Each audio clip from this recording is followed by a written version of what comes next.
नमस्कार, स्वराज एक्सप्रेस में एक बार फिर से आपका स्वागत है। मैं हूं आपके साथ ऋषभ सोनी और लेकर आया हूं हमारी खास पेशकश बिग डिबेट, जिसमें हम बात करेंगे मध्य प्रदेश में हो रही तोड़ फोड़ की होड़ की। मध्य प्रदेश में चुनाव करीब आते ही जोड़ तोड़ की होड़ शुरू हो गई है। प्रदेश में बीजेपी का एक बड़ा विकेट गिराने के बाद कमलनाथ ने अब तक का सबसे बड़ा दांव खेला है।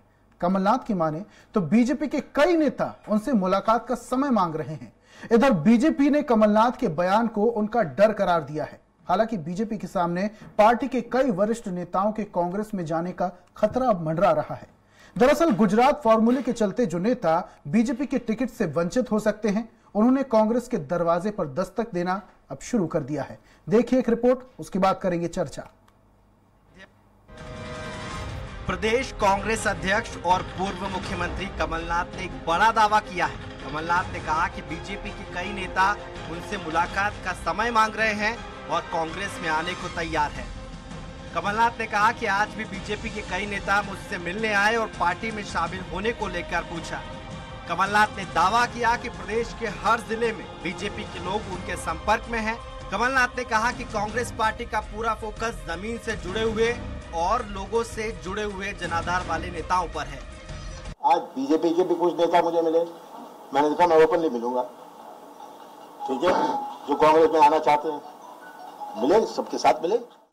बीजेपी मानने को तैयार नहीं है कि उसके नेता कांग्रेस में जा सकते हैं। पार्टी अध्यक्ष वी डी शर्मा ने कमलनाथ पर तंज कसते हुए कहा कि कमलनाथ जी हमेशा सपने देखते रहते हैं, अभी भी उन्हें मुख्यमंत्री बनने का सपना आता रहता है। कमलनाथ जी अपना घर संभाल नहीं पा रहे हैं।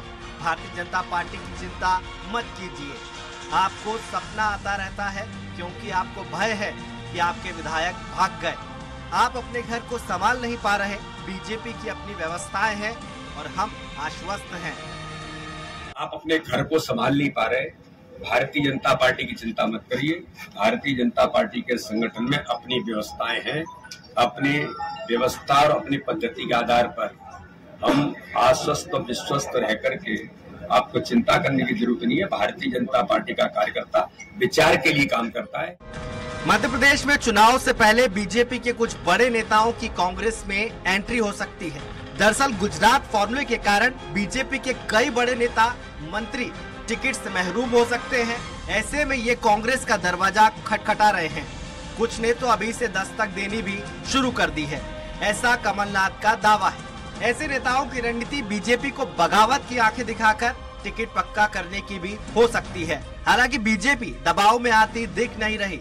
इनमें से कई नेता अपनी जगह अपने बेटे बेटी को टिकट दिलवाना चाहते हैं, लेकिन बीजेपी की परिवारवाद को ना बढ़ाने की नीति के कारण उनकी दाल नहीं गल रही। इसलिए कांग्रेस में जाना इनके लिए मुफीद साबित हो सकता है। यही वजह है कि कमलनाथ ने आज दावा किया है कि बीजेपी के कई नेता उनसे मुलाकात का समय मांग रहे हैं और कांग्रेस में आने को तैयार है। अतुल पाठक, स्वराज एक्सप्रेस, भोपाल। मध्य प्रदेश में विधानसभा चुनाव को ज्यादा वक्त नहीं बचा है। 7 महीने बाद चुनाव हो सकते हैं, लेकिन तमाम पार्टियां, बीजेपी और कांग्रेस मुख्य पार्टियां मध्य प्रदेश में जो पूरे तरीके से सक्रिय नजर आती हैं। इसको देखते ही कमलनाथ ने एक बयान दिया है और उसमें यह भी कहा है उन्होंने कि बीजेपी के तमाम नेता कांग्रेस में शामिल होने के लिए, उनसे मुलाकात करने के लिए तैयार बैठे हैं, लेकिन बीजेपी अलग तरीके का राग आलाप रही है। इस पर हम चर्चा करेंगे और चर्चा में हमारे साथ मौजूद हैं बीजेपी प्रवक्ता ब्रजेश पांडे जी, कांग्रेस प्रवक्ता धर्मेंद्र शर्मा जी और वरिष्ठ पत्रकार योगी राज योगेश जी। तीनों मेहमानों का बहुत बहुत स्वागत है और चर्चा की शुरुआत करेंगे कांग्रेस प्रवक्ता धर्मेंद्र शर्मा जी से। शर्मा साहब, कमलनाथ जी ने कहा है कि बीजेपी के कई नेता कांग्रेस में आना चाहते हैं, इस बात में कितना दम है, या फिर ये बात यूं ही कह दी गई क्योंकि बात है, कहने को तो कुछ भी कहा जा सकता है? ऋषभ जी, जिस प्रकार से भारतीय जनता पार्टी ने बिकाऊ लालों को लिया, उसके बाद से भारतीय जनता पार्टी की रीति नीति और विचार के साथ काम करने वाला जो कार्यकर्ता है, से हम जमीनी कार्यकर्ता कहते हैं, वो अपने आप को ठगा महसूस करता है। आप देखिए, जिन नेताओं को कांग्रेस पार्टी ने पाला पोसा बड़ा किया, वो पालित पोषित कांग्रेस के बिकाऊ लाल मलाई खाने के लिए भारतीय जनता पार्टी में चले गए और भारतीय जनता पार्टी ने उनको सहज स्वीकार कर लिया। और स्वीकार ही नहीं किया, बल्कि उन सभी को बड़े बड़े मंत्रालय और बड़ी बड़ी कुर्सियों से नवाज दिया। कुछ बिकाऊ लाल, तो ये तो अच्छा हुआ ना शर्मा साहब, क्योंकि आप तो कह रहे थे कांग्रेस पार्टी से जो कचरा छटना था वो छट गया, अब कांग्रेस नीट एंड क्लीन है, तो ये तो अच्छी बात है सब जी। तो कुछ बिकाऊ लाल जो चुनाव हार गए तो उनको भी मंत्री पद से नवाज दिया। उस कारण से जो उनका मूल कार्यकर्ता था वो ठगा महसूस कर रहा है, क्योंकि जो व्यक्ति कांग्रेस का नहीं हुआ वो भाजपा का क्या होगा। और कांग्रेस पार्टी इसलिए ये बात कहती रही है, मैं भी कहता रहा हूं कि हमारे यहाँ जो कचरा था वो चला गया, क्योंकि जो व्यक्ति अपनी पार्टी, अपने संगठन और अपनी नीति के प्रति निष्ठावान नहीं है, जो व्यक्ति जिस रीति नीति को जीवन में धारण करता है, जिस विचार के साथ मैं जीवन जी रहा हूं, अगर मैं अपनी विचारधारा का पालन नहीं कर सकता तो मेरी आत्मसम्मान और मेरी स्वयं इज्जत क्या रहेगी मेरी नजरों में। ऐसे व्यक्तियों को भारतीय जनता पार्टी ने स्वीकार किया, इससे हम लोगों को कोई दिक्कत नहीं है। सरकार गई, वो प्रदेश की जनता ने देखा कि जनतंत्र से बनी हुई सरकार को नोट तंत्र से गिराने का काम भारतीय जनता पार्टी ने किया। आज यही कारण है कि भारतीय जनता पार्टी की गुटबाजी के कारण भारतीय जनता पार्टी का जो संगठन का व्यक्ति है, जो संगठन के लिए अपना खून पसीना बहा रहा है, वो कांग्रेस की ओर आस की निगाहों से देख रहा है। कांग्रेस पार्टी का सीधा सिद्धांत है, हम गांधीवादी विचारधारा में विश्वास रखते हैं, हम गांधी के विचारों को मानने वाले लोग हैं, हम सर्वधर्म संभाव को मानने वाले लोग हैं। अगर कोई भी व्यक्ति इन विचारों से सहमत होकर कांग्रेस पार्टी में आना चाहता है तो कांग्रेस पार्टी उसका स्वागत करेगी। लेकिन सबसे पहले जो सिद्धांत है गांधी जी के, जो कांग्रेस पार्टी की विचारधारा, उसको उनको मानना होगा।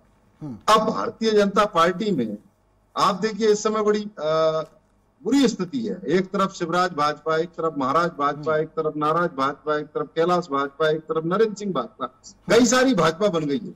तो जो संगठन का मूल कार्यकर्ता है, जिसे भारतीय जनता पार्टी के लोग देव दुर्लभ कार्यकर्ता कहते थे, आज वो देव दुर्लभ कार्यकर्ता अपने आप को ठगा महसूस कर रहा है। यही कारण है कि वो भारतीय जनता पार्टी, शर्मा साहब माफ कीजिएगा, बड़े निवेदन के साथ आपको बीच में रोक रहा हूं, पार्टी को छोड़कर, लेकिन एक बात जिज्ञासा के साथ मैं आपसे पूछना चाहता हूं। जैसा कि आपने कहा कि वो कार्यकर्ता, वो लोग जिस पार्टी के साथ उगे, जिस पार्टी ने उन्हें पहचान दिलाई, जिस पार्टी ने उन्हें पद दिया, उस पार्टी के सगे नहीं हुए तो दूसरी पार्टी में जाने के क्या ही सगे हो सकते हैं। अगर वही लोग बीजेपी छोड़कर अब वापस से घर वापसी करना चाहे, पार्टी में वापसी करना चाहे, तो क्या कांग्रेस पार्टी एक्सेप्ट करेगी उन्हें? कांग्रेस पार्टी का तो सीधा सिद्धांत है, और मैं आपके माध्यम से बताना चाह रहा हूं, जो गांधी के विचारों को मानेगा, जो कांग्रेस पार्टी के विचारधारा को स्वीकार करेगा, उसका कांग्रेस पार्टी में स्वागत है। लेकिन जनता को छलने वाले और अपने लाभ के लिए जनता के मत को, जनता के वोट को हराने वाले लोगों की जगह कांग्रेस पार्टी में नहीं है। कांग्रेस पार्टी में ऐसे किसी व्यक्ति की जगह नहीं है जो अपने लाभ के लिए अपनी मां समान पार्टी का सौदा कर दे। कई बिकाऊ लाल जो पहले कांग्रेस में थे, वो कांग्रेस को अपनी मां समान पार्टी बताते थे, और वो पद की लालसा में, मलाई खाने की लालसा में अपनी मां के नहीं हुए। तो ऐसे लोगों की जगह कांग्रेस पार्टी में नहीं है ऋषभ।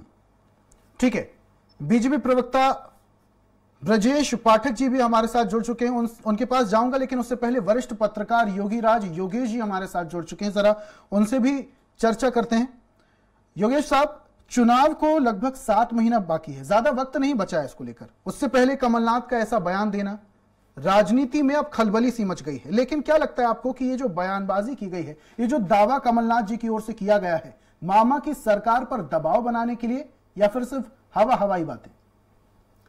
नहीं, बीते कुछ दिनों में कांग्रेस में कुछ लोग शामिल हुए हैं, और जैसे मुगावली के विधायक देशराज सिंह के भाई कांग्रेस में आए, यादव समाज से आते हैं, उस परिवार का वहाँ बड़ा दबदबा है। फिर बड़बानी निमाड़ में यदि आप आए तो पूर्व सांसद मक्खन सिंह कांग्रेस में शामिल हुए। तो शायद हो सकता है कांग्रेस इससे थोड़ी सी बूस्टअप हुई हो, और उसको ऐसा लग रहा है कि कई लोग और आ सकते हैं। और जैसा कमलनाथ जी कह रहे हैं कि हमारे संपर्क में भाजपा के कई लोग हैं, और जहाँ तक संपर्कों की बात है तो सारे नेताओं के जो चीफ रहते हैं उनके संपर्क में सारी पार्टी के लोग रहते हैं, क्योंकि ये ऐसा दौर होता है जब चुनाव का समय नज़दीक बचा है। कई लोग तो ऐसे होते हैं जो निष्ठावान होते हैं, तो वो चाहे उनको आप टिकट मिले या न मिले वो पार्टी नहीं छोड़ते, लेकिन ऐसे लोगों की संख्या अब कम बची है। अब ऐसे लोग ज़्यादा हैं जिन्हें चर्चा में बने रहना और जिन्हें पद पे बने रहना ही सुहाता है।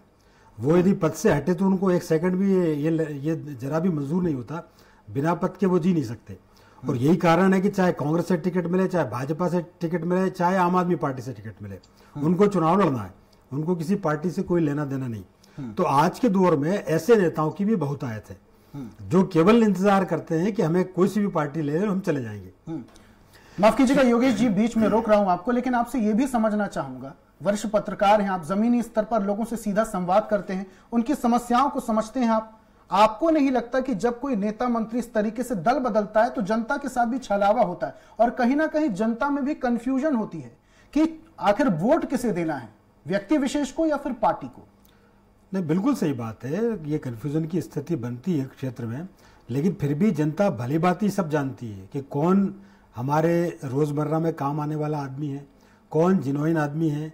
कई बार वास्तव में ये होता है कि बड़ी पार्टियों में किसी आदमी के साथ लगातार अन्याय होता है जिसको कि कई बार पार्टी वाले इग्नोर करते हैं या ध्यान नहीं देते, या उनको ये लगता है कि नहीं ये मामला धीरे धीरे सलट जाएगा, लेकिन वास्तव में वो ऐसा होता नहीं है। उसके साथ जनता भी जुड़ी रहती है और जनता भी अपना अपमान समझती है कैंडिडेट के अपमान को या व्यक्ति के अपमान को। तो जब इतनी पराकाष्ठा पे कुछ चीज चली जाती है तो फिर हमको बड़े आश्चर्यजनक परिणाम देखने को मिलते हैं। अच्छे अच्छे जो जिसको कि भोपाली भाषा में अच्छे अच्छे तुर्रम खां चुनाव हार जाते हैं। हमने देखा कई पार्टियों में जिनका कि डंका बजता था, जो कभी नहीं हारे थे, वो भी चुनाव हार जाते हैं। वो सिर्फ इसलिए कि वो जनता के उस कैंडिडेट का अपमान करते हैं जो जनता से रात दिन जुड़ा हुआ है। तो पार्टियों को भी इस बात पर गौर करना चाहिए कि वास्तव में कौन पार्टी का वफादार तो है ही, जनता का वफादार भी कौन है। आजकल लोग ये देख रहे हैं पार्टी का वफादार, बस उस चक्कर में टिकट मिल जाते हैं, लेकिन उसकी जनता में क्रेडिबिलिटी कितनी है। अभी भी मान लो कांग्रेस में 2-3 लोग आए या भाजपा में 2-3 लोग आए, ये क्या वो लोग हैं जो पार्टी को जिता सकते हैं या खुद जीत सकते हैं? तो ये बहुत सारी चीजें होती हैं जो इफेक्ट करती हैं।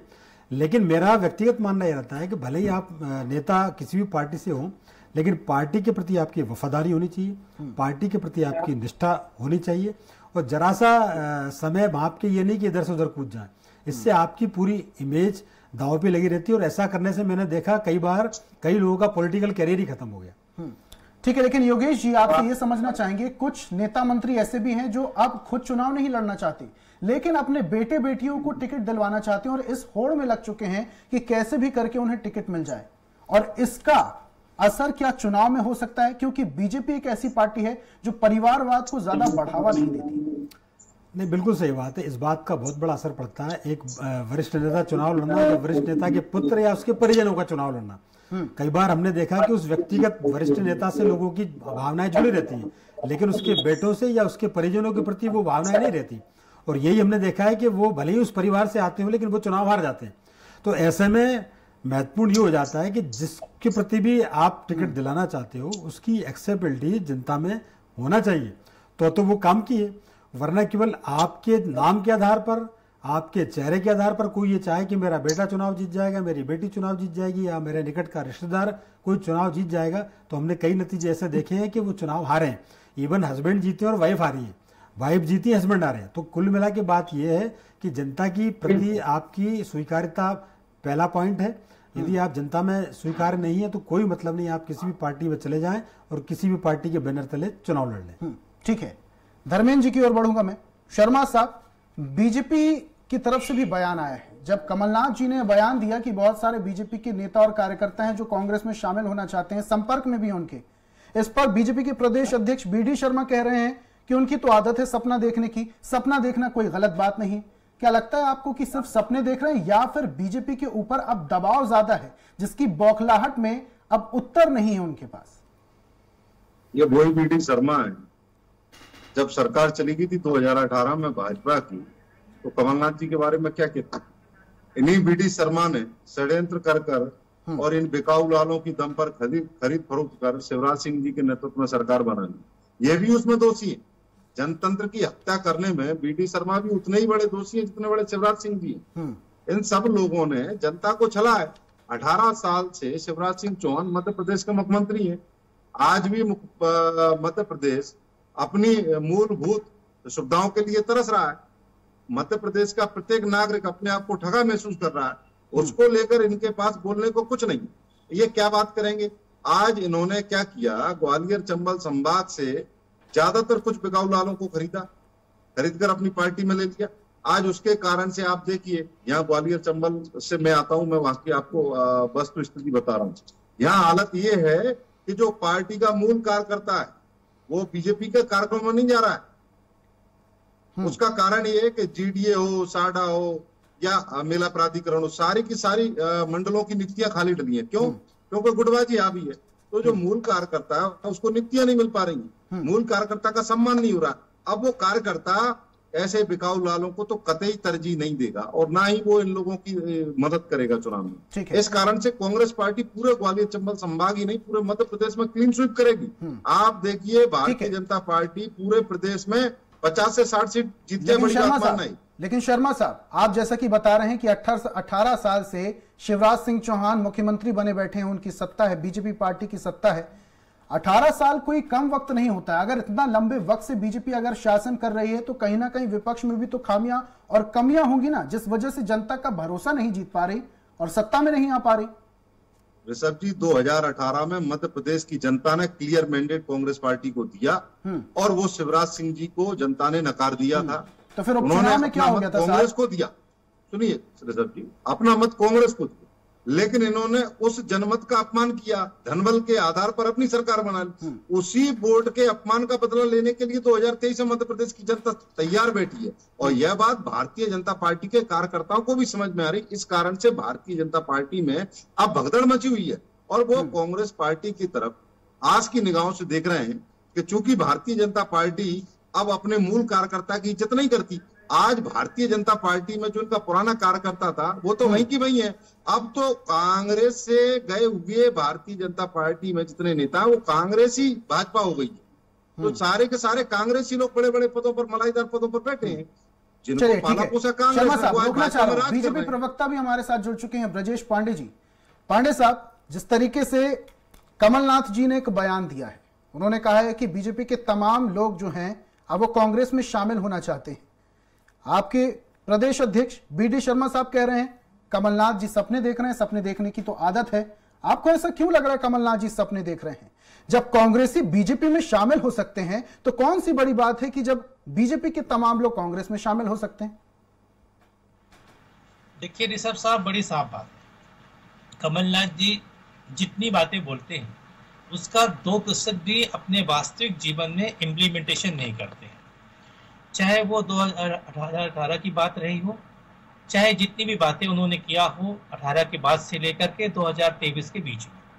हम समझते हैं कमलनाथ जी आज भी उसी मुगालते की जिंदगी जीते हैं। उन्हें लगता है कि जैसे दिल्ली में वो संसदीय कार्य मंत्री थे या सांसद थे, उस तरह की मध्य प्रदेश की सियासत है। मध्य प्रदेश की विधानसभा से महत्वपूर्ण मुद्दों पे वो बराबर वॉकआउट करते हैं, नहीं रहते उन जगहों पे। और सबसे बड़ी बात यह है कि जो कोऑर्डिनेशन चाहिए कांग्रेस में दूर दूर तक कहीं नजर नहीं आता है। जीतू पटवारी जी अपना गुट चलाते हैं, अजय सिंह राहुल का अपना गुट है, पचौरी जी का अपना गुट है, सभी बड़े नेताओं के, दिग्विजय सिंह के अपने गुट है। कमलनाथ जी किसी को सूत्रपात नहीं कर पा रहे हैं। एक कुशल योद्धा की पूरी तरह से उसमें पूरी तरह से उसमें पूरी, मैं अपनी बात पूरी कर लूं, ये तो अभी तक बोल चुके हैं, अपनी बात पूरी कर लूंगा, फिर धर्मेंद्र भाई आराम से आप बोलिएगा। हम समझते हैं कमलनाथ जी की किसी बात का विश्वास कोई नहीं कर सकता। और जिस तरह से कल उन्होंने प्रदेश कांग्रेस कार्यालय के अंदर धर्म संवाद का कार्यक्रम किया, सेकुलरिज्म का अभी तक चोला ओढ़े थे और वो धर्म संवाद का कार्यक्रम कर रहे हैं, तो मैं तो उनसे यही कहूंगा कि दैहिक दैविक भौतिक तापा राम राज नहीं काहू व्यापा, सब नर करहि परस्पर प्रीति, चले सुधर्म विरल सुत नीति। कांग्रेस पार्टी वही पार्टी है जिसके नेता कपिल सिब्बल कहते हैं, प्रवक्ता थे, राष्ट्रीय प्रवक्ता थे, बहुत बड़े वकील हैं, उन्होंने कहा था राम तो काल्पनिक है। कांग्रेस पार्टी वही पार्टी है जिसके नेता कमलनाथ जी ने कहा था कि जब हम मुख्यमंत्री बन जाएंगे तो भाइयों बहनों देखे रहना, अब मध्य प्रदेश से मां नर्मदा न्यास अधिनियम बनाएंगे। वो सब दूर की बात हो गई। नया आध्यात्मिक विभाग के गठन की बात किया था, वो 15 महीने में नहीं बना पाए।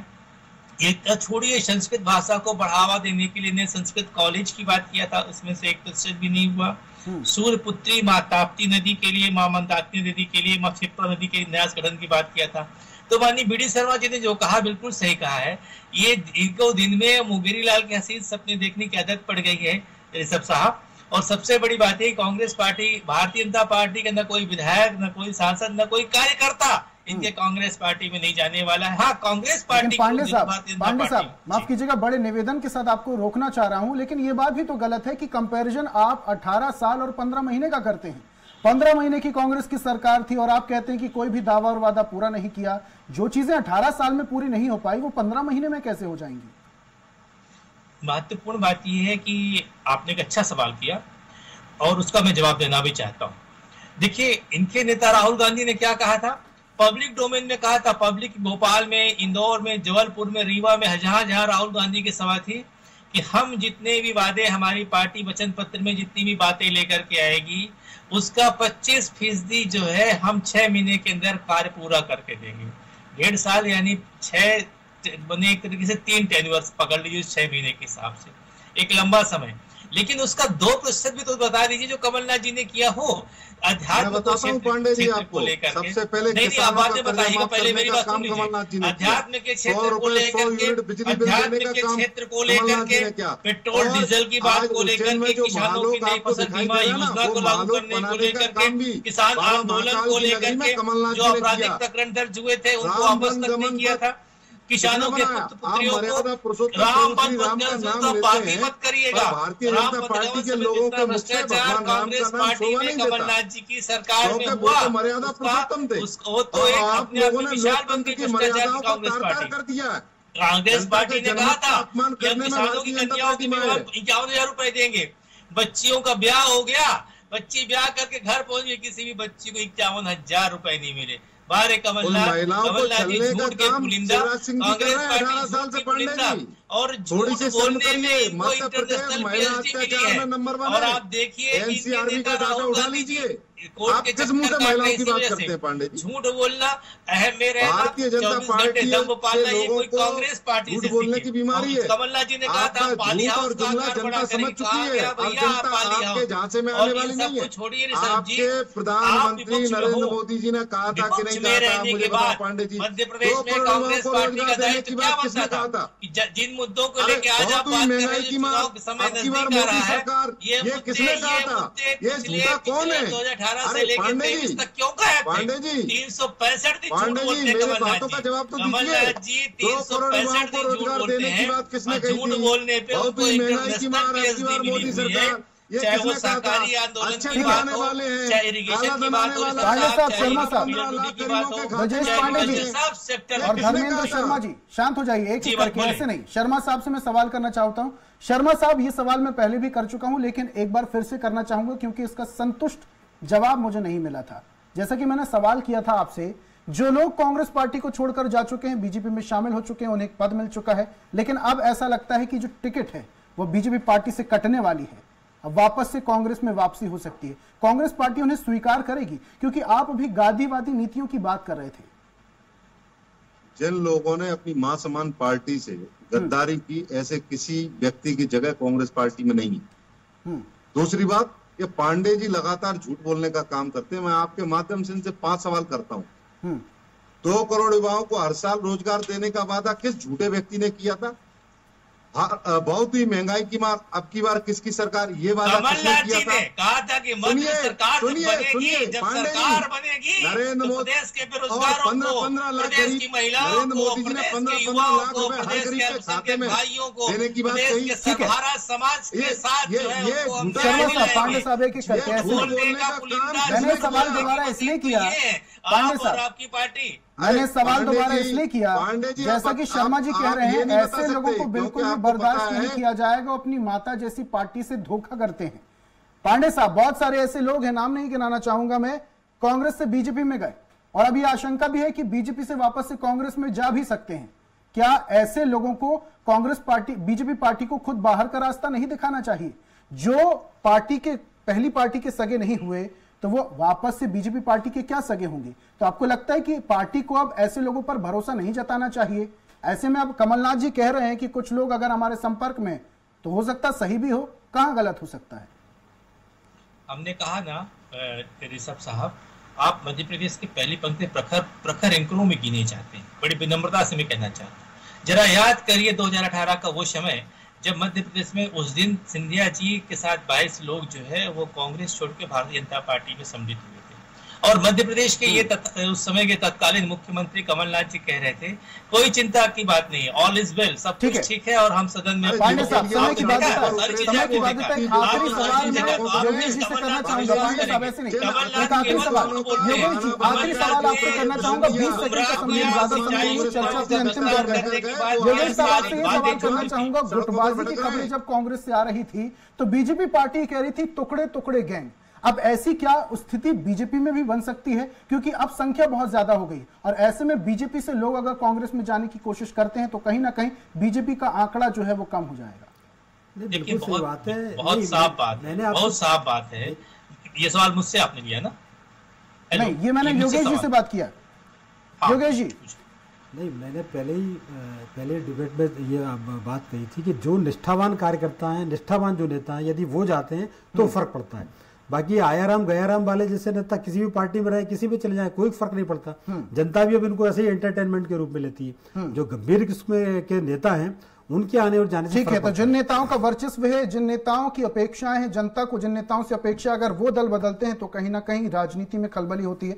बहुत बहुत शुक्रिया तीनों मेहमानों का हमारे साथ जुड़ने के लिए। बीजेपी से प्रवक्ता ब्रजेश पांडे जी हमारे साथ जुड़े हुए थे, कांग्रेस प्रवक्ता धर्मेंद्र शर्मा जी और वरिष्ठ पत्रकार योगीराज योगेश जी जुड़े हुए थे। तीनों मेहमानों का हमारे साथ जुड़ने के लिए, अपने तर्क रखने के लिए, अपने विचार रखने के लिए बहुत बहुत शुक्रिया। और आज हम बात कर रहे थे जोड़ तोड़ की होड़ की। जिस तरीके से मध्य प्रदेश में बयानबाजी का सिलसिला शुरू हो चुका है, उसमें देखने वाली बात यह है कि आगामी चुनाव में इसका असर क्या कुछ पड़ता है। एक नए विषय के साथ, एक नई चर्चा के साथ कल फिर हाजिर होंगे। तब तक के लिए मुझे दीजिए इजाजत और आप देखते रहिए स्वराज एक्सप्रेस। नमस्कार।